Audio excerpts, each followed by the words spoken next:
Salut tout le monde! Bonjour! La BlizzCon elle est finie, ça y est. C'était cool. Putain que ouais.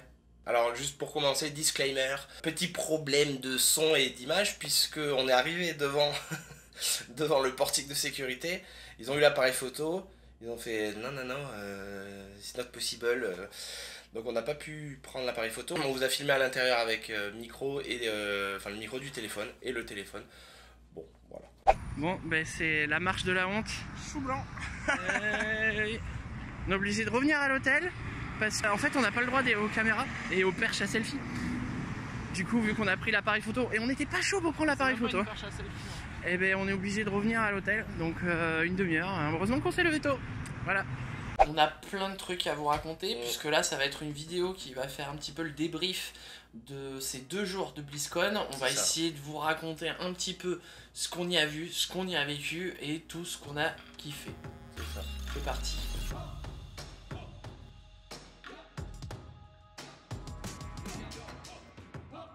La première chose qu'on attendait vraiment nous, c'était la cérémonie d'ouverture. En gros, ça va être la cérémonie qui va annoncer les annonces, donc les cinématiques des nouvelles choses qui vont sortir. Il faut savoir aussi qu'ils avaient quand même pas mal la pression. Parce que l'année dernière, la BlizzCon était un peu light, on va dire, niveau annonce, avec un seul jeu annoncé, un seul nouveau jeu annoncé qui était Diablo sur mobile. Ils avaient une autre pression aussi qui était une espèce de polémique qu'il y a eu avec la Chine et Hong Kong. Toujours est-il qu'ils avaient la pression et le PDG de Blizzard est arrivé en ouverture avant la cérémonie, avant que tout commence, pour justement faire un espèce, pas vraiment un mea culpa, mais dire sa passion qu'il avait pour son entreprise, pour sa communauté. Ouais, c'est ça. Et c'était assez émouvant. Dire qu'ils avaient réagi trop vite, machin. Non, c'était. Ouais, je trouvais ça cool. Ouais. Voilà, c'était plutôt classe. Parce et que du personne coup, s'y attendait en fait. Voilà, exactement. Ils ont coupé l'herbe sous le pied à tout le monde parce qu'ils n'ont pas justement ignoré tout ce qui a été fait. Et après, donc l'annonce s'est lancée. Là, on a eu le festival, en vrai. Franchement, Ouais, le festival. ouais. Il y a eu des annonces pour tous les jeux. Il y a eu des annonces de nouveaux jeux. On va commencer par Overwatch 2. Qui a été annoncé, magnifique cinématique. Enfin, comme d'habitude, hein, les cinématiques d'Overwatch sont géniales. Ouais, il y a une jolie patte, hein, un peu à la Pixar, vraiment très agréable à l'œil. Hein. Et le 2 en fait sera plus PvE. On a eu la chance à la BlizzCon de pouvoir le tester. Enfin, il y a des PC, il y a des salles gigantesques pour montrer tout ça. Tous les jeux, il y a des milliers de PC. Et donc on a pu tester Overwatch 2, c'est cool. Moi ça m'a fait un petit peu penser à Borderlands, dans le style où en fait c'est un peu scénarisé. Et on est 4 à avancer dans des couloirs en se battant contre des mobs, des vagues de mobs qui arrivent. C'est fun parce qu'il y a des petites cinématiques qui entrecoupent le truc. Ouais, non, c'est cool. Ouais. Il y a des missions, il y a des objectifs. Ça défoule. Ça défoule. À voir ce que ça va donner, franchement, sachant qu'ils ont dit qu'ils abandonnaient pas aussi la partie PVP. Ouais, j'ai un peu peur de la durée de vie du PVE, je pense que... En fait, dans ma tête, c'est comme un Call of, tu vois, tu finis la campagne en 6 heures. Je sais pas trop parce que à chaque fois ils vont sortir un nouveau héros, en fait, je pense qu'il va y avoir un scénar qui lui est lié. Ouais, puisque là, celui que nous on a testé, qu'on a pu tester pendant la démo, c'était Lucio, donc le personnage brésilien, et donc en fait on débarquait avec... la nouvelle Overwatch, aider Lucio à Rio de Janeiro. Donc plutôt fun, puisque là du coup, enfin, on a une histoire des personnages, une histoire de Overwatch, donc moi je pense que c'est cool. Autre grosse annonce, et c'est par ça qu'a été ouvert... Un opening assez magistral, hein. Enfin moi perso... ça m'a scotché. Ouais, surtout que tu connais pas l'univers en plus. On parle de Diablo. Voilà, Diablo 4, ça commence l'ouverture de la cérémonie a commencé par la cinématique de Diablo, qui est pour moi celle qui m'a le plus scotché. Attention pour celle de Diablo, d'ailleurs c'était précisé un petit peu partout dans le salon, elle est moins de 16, hein, c'est assez... D'ailleurs, ouais, dans le salon il y avait vraiment les grandes affiches, genre attention, certaines cinématiques peuvent contenir des trucs violents, machin, faites attention à vos enfants. Donc là tout le monde genre, bon bah, il y a Diablo 4 quoi. Voilà, celui-là aussi on a eu la chance de le tester puisqu'il était en démo. Et tu vois, moi je connais pas Diablo, j'ai jamais joué au hack and slash. Je l'ai trouvé vraiment magnifique. Enfin vraiment, waouh, il est beau, enfin il est beau, et je me suis amusé. Moi qui ai fait le Diablo 3, un petit peu le 2 à l'époque, il y a aucun fondement qui a été changé. C'est vraiment toujours pareil, du hack and slash, du loot à la toc. Il y avait 3 classes qui étaient jouables. Il y avait le druide que toi t'as testé. Moi j'ai pris le druide, ouais. C'est assez fun, Ouais. Il se transforme en animal, Ouais, il c'est peut cool, en invoquer, franchement, tout c'est ça. cool. Moi j'ai pris la sorcière, bon bah ça reste de la sorcière, donc on fait des sorts avec des gros dégâts. Là il y avait un éventail un petit peu varié de sorts, j'ai l'impression qu'on peut en avoir plus que dans le 3, mais je suis pas sûr. C'était vraiment assez fun à jouer, le décor, bon bah somptueux. Quand nous on y a joué, il y avait une espèce d'impression en fait d'open world. À la Ils ont envoyé d'autres joueurs. Alors ouais, Je sais déjà pas si- ça faisait partie du truc, mais en fait la carte avait l'air super grande, Ouais. alors qu'avant le 3 c'était découpé en actes en fait. Et du coup sur cette carte là, quand nous on a joué, en fait il y avait des espèces d'événements où il y avait un monstre qui apparaissait, et en fait quand Ouais, on c'était arrivait à ce niveau là, il y avait d'autres joueurs qui étaient là, et du coup bah, là on se retrouve à une petite dimension MMO. Ensuite, il y a eu l'annonce que nous on attendait, celle de World of Warcraft, mais ça on en parlera dans une vidéo vraiment consacrée à World of Warcraft, puisque c'est un peu notre cœur de désir, quoi. Shadowlands a été annoncé avec une magnifique cinématique. Il y a eu plusieurs panels qui ont été consacrés, donc on reviendra là-dessus sur une autre vidéo pour vous présenter tout ce que nous on a pu apprendre sur les nouveautés à venir. Sachant que là aussi on a eu la chance de pouvoir jouer à un petit morceau de ce que sera Shadowlands. Donc ça c'était vraiment Petit cool. teaser, on a kiffé. Une fois la cérémonie terminée, on se retrouve donc dans le salon. Le samedi, ça a été dur.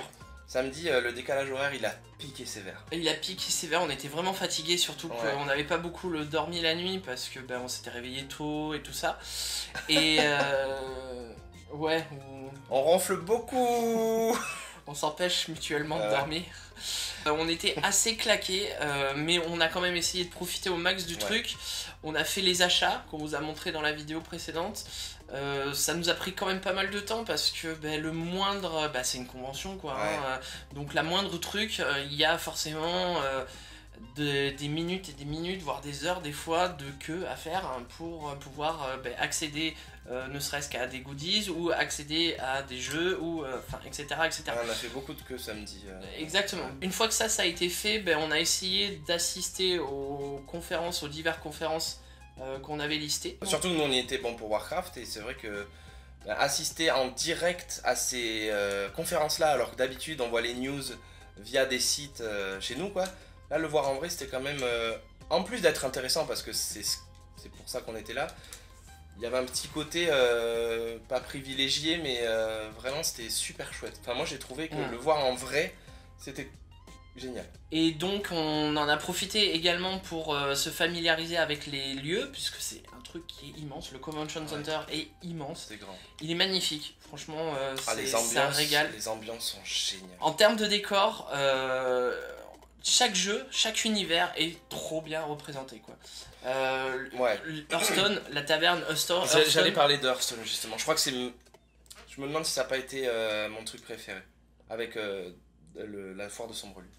La taverne de Hearthstone était vraiment cool, il y avait une ambiance, il y avait un petit groupe qui jouait de la musique. Ouais, il y a une petite musique un peu celtique, c'était... Ambiance taverne génial, quoi. Il y avait derrière la scène où se déroulait le tournoi en fait, enfin les finales quoi, les phases finales de Hearthstone, des tournois de Hearthstone. La scène était juste magnifique aussi, une ambiance pareil, feu...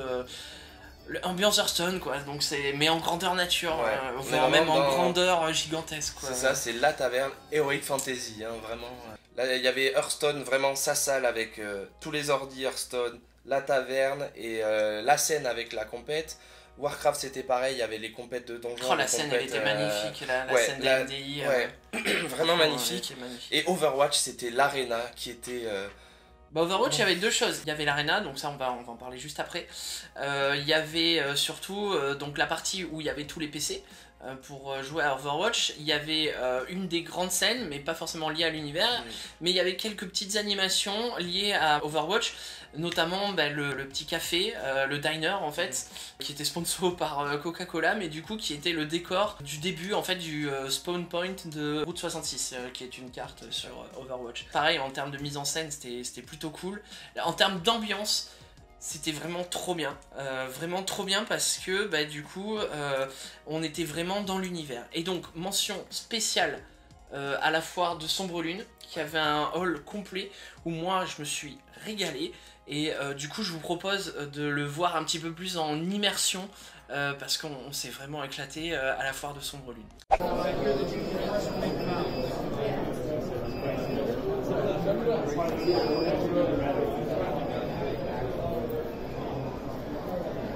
Alors, on est dans la foire de Sombre Lune. Pour ceux qui ne connaissent pas la foire de Sombre Lune, en fait c'est un événement qui a lieu tous les mois en début de mois sur Meaux. Et du coup ils l'ont reconstitué ici avec, vous voyez l'entrée là qui est juste là, qui représente un œil. Et alors normalement il tourne, mais là depuis qu'on est arrivé, ah si ça y est, c'est bon, il tourne. Voilà, c'est trop stylé. Il y a plusieurs pavillons qui représentent différents endroits, différentes activités. Différents magasins forcément aussi. Il y en a un pour faire des dédicaces juste derrière moi là-bas. Il y en a un autre où on a passé pas mal de temps hier dans la vidéo d'hier, on vous en a parlé, qui est tout là-bas. Ah bah sold out, voilà. En fait ça veut dire quoi voilà. Ça veut dire qu'ils ont claqué, ils ont vendu tous les treasure chests, les Time Walkers treasure chests. Donc on a bien fait hier de faire 1 heure et quelques de queue pour en avoir 2, et donc là ça veut dire qu'il y en a plus. Donc on fait partie de ceux qui ont eu les trucs, et je peux vous dire qu'on va les retrouver sur eBay et que ça va être super cher. Là on est au stand alors moi j'appelle ça des tirettes, comment tu dis toi? Des gachapan. Des gachapan. Donc en fait on met des petits jetons et on a des petites boules, et donc je vous avais montré hier mon sac et les badges, donc forcément là il y en a 12 qui sont exclusifs, donc on va aller trade déjà des jetons juste à côté contre des Railroad, et on va essayer de s'amuser à avoir certains badges. Si on en a des vraiment cool, on vous les montrera juste après, et on vous tient au courant tout de suite. Ça y est, on a nos tokens, on va aller jouer. En plus ils sont beaux, hein. Je sais pas si tu peux faire le point. Là c'est la horde, c'est dommage. Ouais, mais là regarde, c'est mieux. Hop.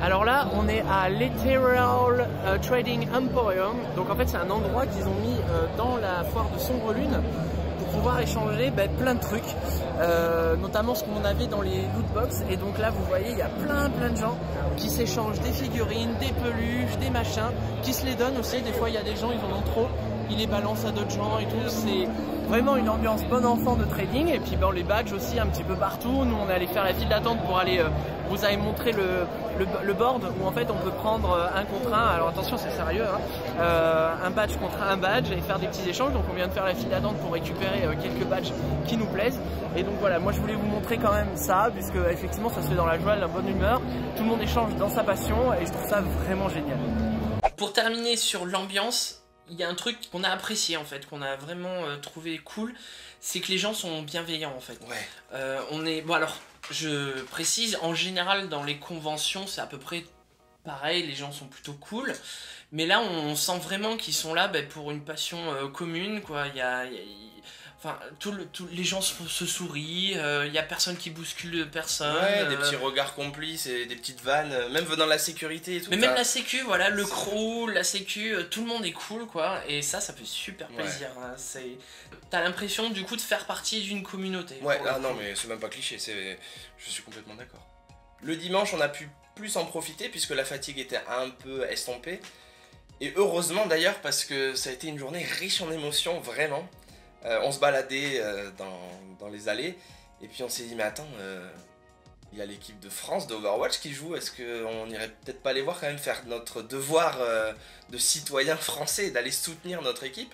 Avec le 6. Quart de finale, dans 2 minutes, on trace, on arrive dans l'arena, on en parlait tout à l'heure, l'arena, je trouve ça, enfin, c'est magique. Il y a une entrée principale, avec tout le Hall of Fame à l'entrée, et tu tournes la tête, il y a des gradins partout, je trouve ça génial. On est vraiment, ça me fait penser au gros match de NBA, où vraiment tu vas avoir les écrans au centre, les équipes au-dessous, c'était vraiment génial. Et comme à chaque match du 6, on est vraiment à fond, vraiment on était dans un petit îlot français, entouré de français, on voit des drapeaux français et on s'installe, ça parlait français, ça soutenait vraiment, hein. Les gens ils avaient fait le déplacement pour les soutenir, hein, pour soutenir le 6. Ce quart de finale a été génial. Ouais, il y avait une bonne ambiance, franchement il y avait une bonne ambiance, on a bien joué j'ai trouvé. Ouais, bah, comme d'habitude il y a eu des bonnes actions de Soon. Soon et Leaf. Leaf aussi, qu'on n'est pas des connaisseurs, on va pas vous mentir. Hein. Non, mais on aime. Mais c'est quand même un régal, quoi. Ouais. C'est des jeux qui en termes d'ambiance, sont vraiment ouf parce que autour, il y a un public, quoi. Et ça vibre, quoi. Et c'était vraiment cool. Bon, malheureusement, le demi-finale contre la Chine a été vraiment beaucoup plus compliqué. Mais pour revenir sur ce quart, l'ambiance était folle, quoi. Les Français se sont levés, on a chanté la Marseillaise, on vous montre ça. C'était génial.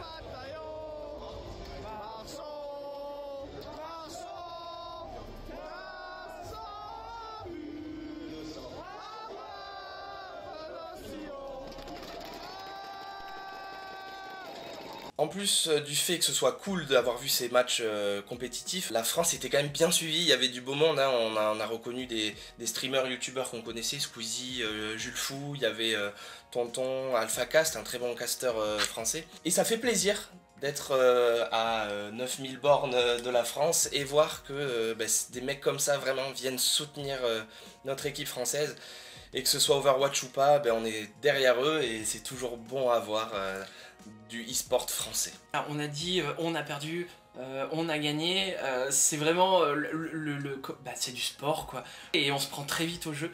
Ouais. Et c'est vraiment cool quoi. On se fait prendre au jeu et puis mais vraiment toute l'assemblée se fait prendre au jeu, c'est-à-dire qu'il va y avoir une belle action, il va y avoir des oh mais vraiment le bruit c'est génial, c'est vraiment j'ai eu des frissons à plusieurs reprises. À la fin de la BlizzCon, il y a eu les cérémonies de entre guillemets clôture. En fait, c'était par scène, il y avait des concerts. Bon, je vous avouerai qu'on n'a pas trop écouté ce qui s'est passé puisque on jouait. En fait. Pendant tout le week-end, c'était juste impossible. Il y avait des heures et des heures de file d'attente pour pouvoir y accéder. Et du coup, vers 18h30, 19h, quand on est sorti de la foire, il y avait plus trop grand monde et donc il a fallu attendre genre 15 minutes, 20 minutes pour chaque jeu et donc c'est à ce moment-là... Diablo on est passé direct. C'est vrai que Diablo il y avait Overwatch on a dû attendre 10 minutes après. Ouais. Mais les jeux il fallait absolument qu'on les teste. Franchement ça a été une journée, un week-end vraiment génial mais cette journée-là a été frissonnante, smilante pour inventer des mots, c'était génial et ça met un point final à un week-end trop bien. Et j'ai agrandi ma collection de badges. Je suis allé faire donc du trading, j'ai échangé quelques petits badges que j'avais contre d'autres. Il y avait donc des mecs qui se mettaient sur les tables, ils avaient des classeurs à pins, des classeurs à badges, des trucs. Toi tu débarques, tu dis oui j'aimerais ça, oui alors t'as quoi à me proposer? Ouh là là non ça vaut plus, ça vaut moins. C'est pas le même level là. C'était waouh, c'était sérieux, j'ai trimé pour pouvoir avoir les 2 ou 3 badges que je voulais. Mais donc du coup maintenant j'ai un joli sac à dos qui est trop bien et qui est donc personnalisé, voilà, et je suis assez fan.